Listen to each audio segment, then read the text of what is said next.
All right, everybody, we're here with Kyle Allen of Basil Holdings. Kyle's one of the most creative investors that we work with. He's doing everything from wholesaling, fix and flipping. He's got some DSCR properties, and now he's building his multifamily portfolio. So excited to dive into this conversation and see what we can learn from him. Cool, I'm excited too.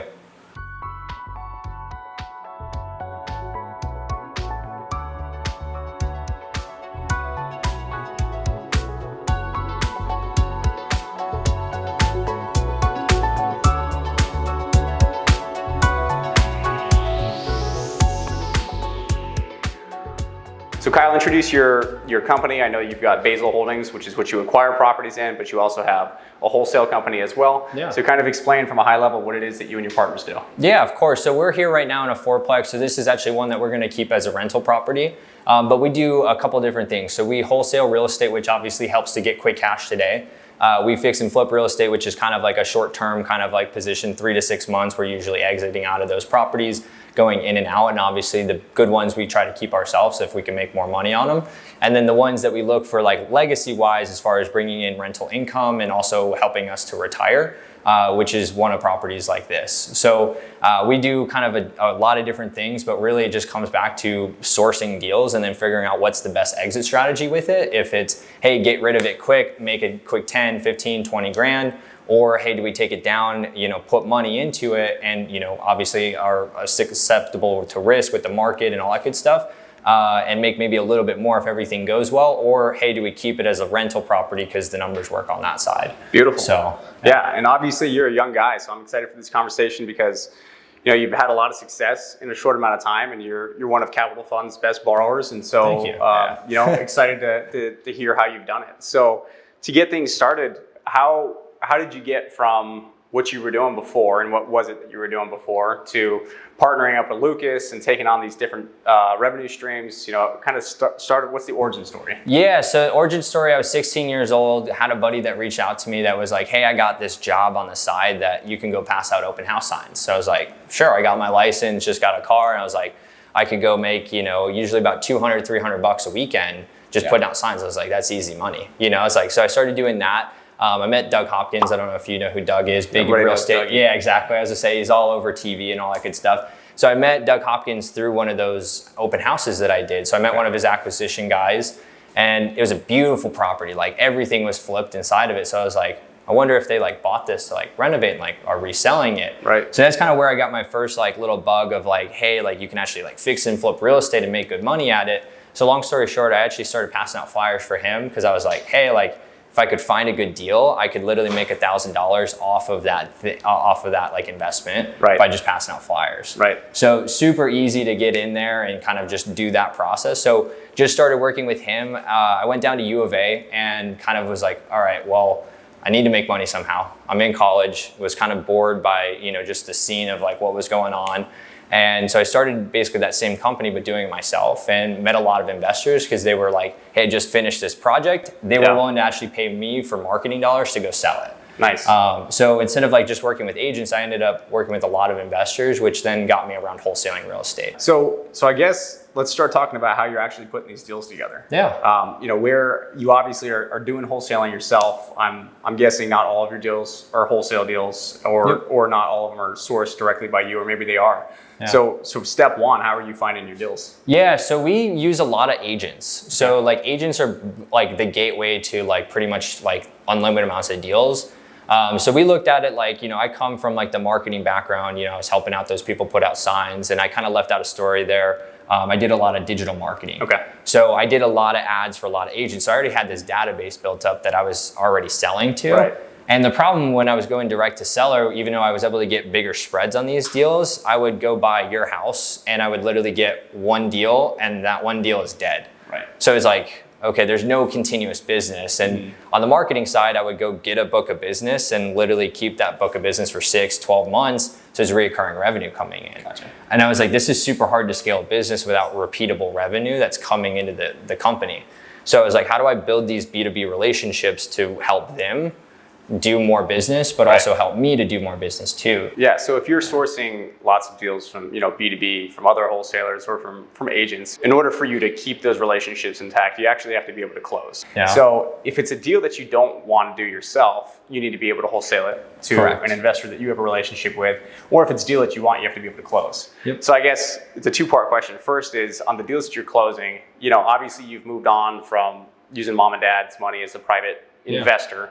And then I know you're using hard money too, but explain, how are you structuring those deals with your investors? Now that you've been doing it for a while and that structure's matured and you're providing them value and they're giving you obviously the liquidity to be able to close on lots of properties, regardless if you're in love with it or not, how have you been able to build those relationships and how do you structure those deals? And don't feel like you have to give away everything. No, I'm cool with it. Yeah, so one of the things that we started doing is I joined, my biggest thing is like, who do I have to get around to start learning more about this business? Yeah. And one of those people was Bridger Pennington. I don't know if you're familiar with Investment Fund Secrets.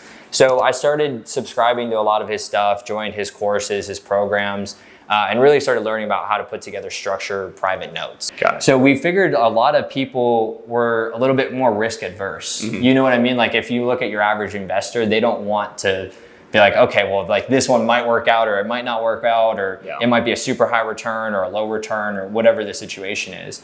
So we basically started just raising money similar to how a fund would raise money, like Capital Fund One. Yeah. So we're like, hey, we'll give you guys a preferred interest rate and then we'll just pay you that every single month and just pay out our investors. So that's typically anywhere from about 8 to 10%. And then we're able to source that capital to keep buying these deals. Right. And then the opposite side is obviously me and Lucas are making a bunch of money from the wholesale business. So then on certain deals, we just self-fund them ourselves too. Got it. So how are you getting all this done? Yeah, so I really don't have a construction background. Lucas doesn't really have a construction background, but it all goes back to like, who do we know that's able to do this? So right out the get-go, when I actually started buying investment properties, the first thing I was concerned about was the contractor. And everyone's like, well, you have to have a deal before you get a contractor. I did the opposite. I went to go find a contractor before I had deals because I wanted to make sure, one, I had to vet them. I wasn't on a clock where I'm like, okay, I now own this property and the time's ticking and there's no work getting done and I'm just losing money every day. Yeah. Because every one of the loans I've always calculated is usually about $100, $200 a day. So it's like, that eats, you know what I mean? So what we did was basically we started sourcing it from referrals. Okay. So I started reaching out to people that were fixing and flipping that might not be doing it as much. And I was like, hey, who are you using as your contractor? So I got teed up with a contractor when I first got started. He started doing all of our jobs. Nice. So we got him on from literally one, and then by the end of 6 months, he had 6 projects that he was already doing with us or completed. And is he working on your single family and multifamily? Yeah, so he was working on both of them. Long story short, that guy actually ended up screwing us. So we lost 15 grand from him on a deal where we basically, did everything. We were checking on the projects and then basically just dipped. Long story short, we got it all back and figured out how to get the deal done. But it was, for a while, we're just like, shit, we just ate it. And we're like, we got to just figure out how to get this deal done so we can liquidate it. Yeah. Well, so not all lessons are free. No, they are not. That one was definitely not free, but then it's getting back into the referrals. So then I found probably one of my best GCs. Then I started working with him continuously. So he was an investor. He does his own fix and flips too. Nice. So we just started plugging into that. I was like, how do I keep your guys busy too? Yeah. So obviously you have crews that you're paying on salaries and all that good stuff. So you really want to find someone that has experience. So he's been doing it for 20 plus years. And then we met Jonathan, who's actually in charge of this one, younger guy just like us. He's in his 30s. So we saw the growth potential because our other contractor, as much as you want to keep building that relationship, he's kind of already hit hey, he's closer to that retirement age. He's in his 50s. Yeah. So he's not going to want to keep doing as many projects as what we want to try to do. Are you ever doing any JV with your contractors? We've been approached on a couple of those. We've kind of stayed away from them, to be honest with you. It just never seemed like it was really worth it for us because a lot of the times they want us to put up all the money and then they just do the work and then get billed back the work afterwards to split it. And for us, it's not enough where they usually want 50% of it, where it's we feel like it's worth more 25% of equity value because it's a third of the deal really. Right. So we've kind of just stayed away from it.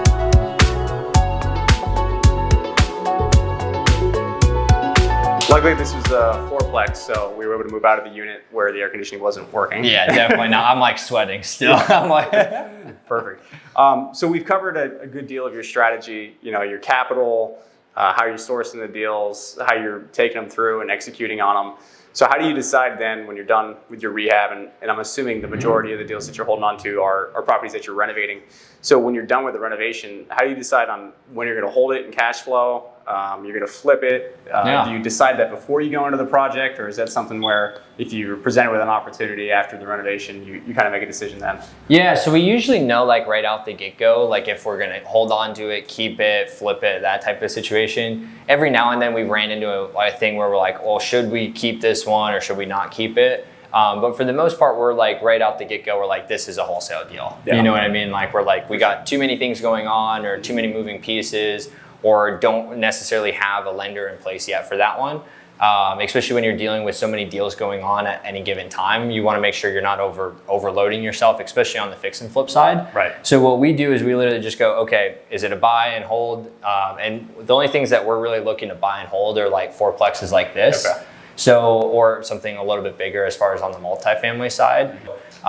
It's more like kind of like that big institution that's in multifamily that are like, hey, we're going to target 100 plus units. So there's kind of like this gap of like, four-plexes to really about 25 units that there's not a lot of, good like money that's going there because they don't want, a hedge fund that's buying like BlackRock or, Greystar. They don't want to go buy a four-plex and go do that. They're like, they're not in the business of that. Yeah. So we've kind of found this like little niche area with the four-plexes and a little bit under 25 units that we can get into and not have too much competition. Gotcha. So then from wholesale to fixed and flip. So let's say I think I can make 60 grand on a property flipping it, but I could go sell it today and make, let's say 20 grand.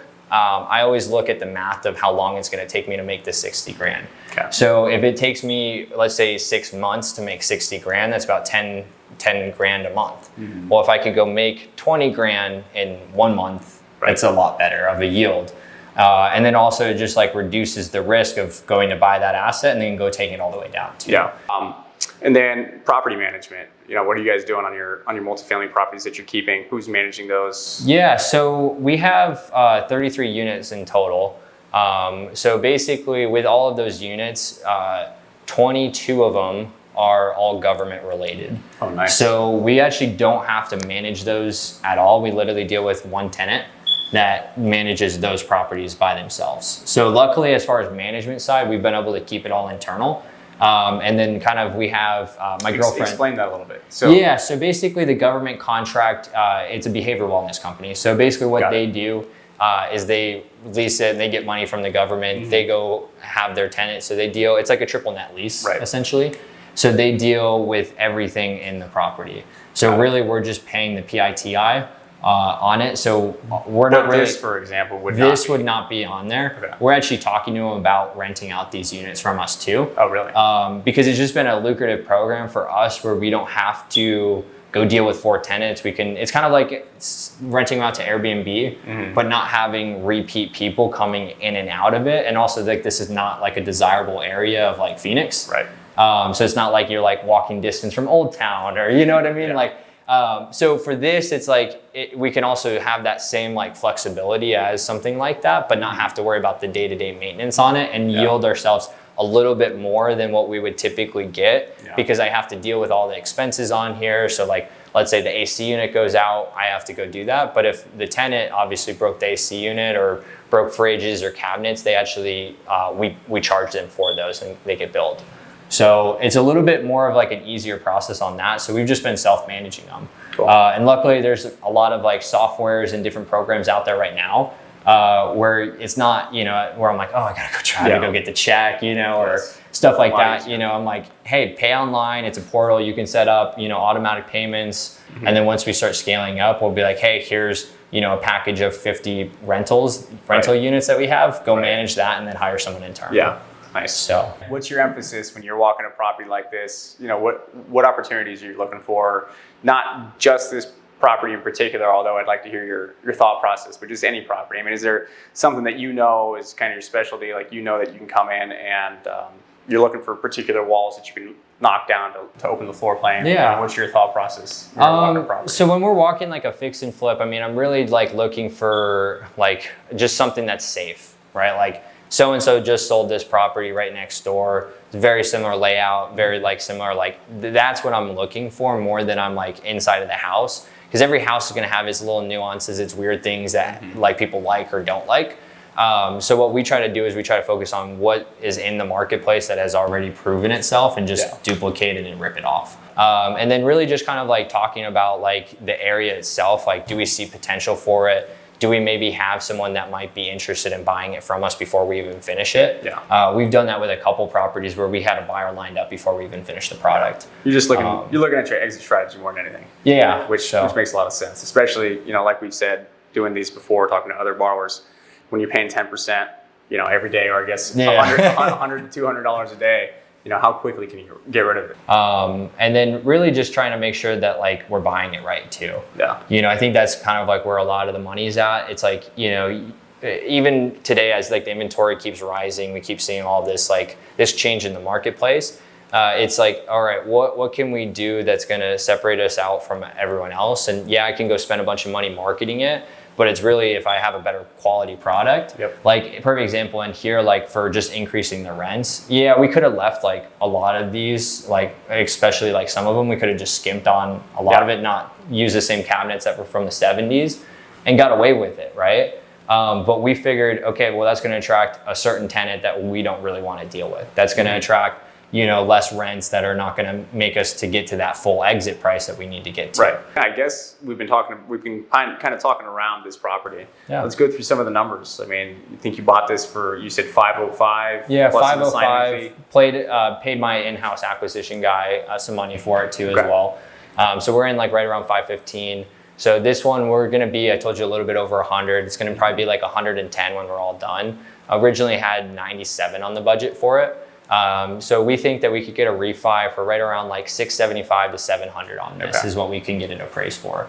So we'll still, this is not going to be a deal that we're zero money into, like, you know, a lot of the Burr method is. But for me and Lucas, it was like, hey, we're going to put this money into it. We're going to get a good chunk back from it. And obviously we could liquidate the property, make about 75 grand if we flipped it or so. Cool. So. Well, cool. Well, Kyle, I really appreciate you taking time to talk to us and educate us. You know, every borrower of ours does things a little bit differently, and I really like your strategy. I think that it's cool, the cool blend of the single family, getting into the multifamily, you know, doing it the way that really grassroots, kind of building it yourself. So congratulations on your success. And we look forward to working on many more deals with you, and have a great day. Yeah, perfect. Thank you so much, dude.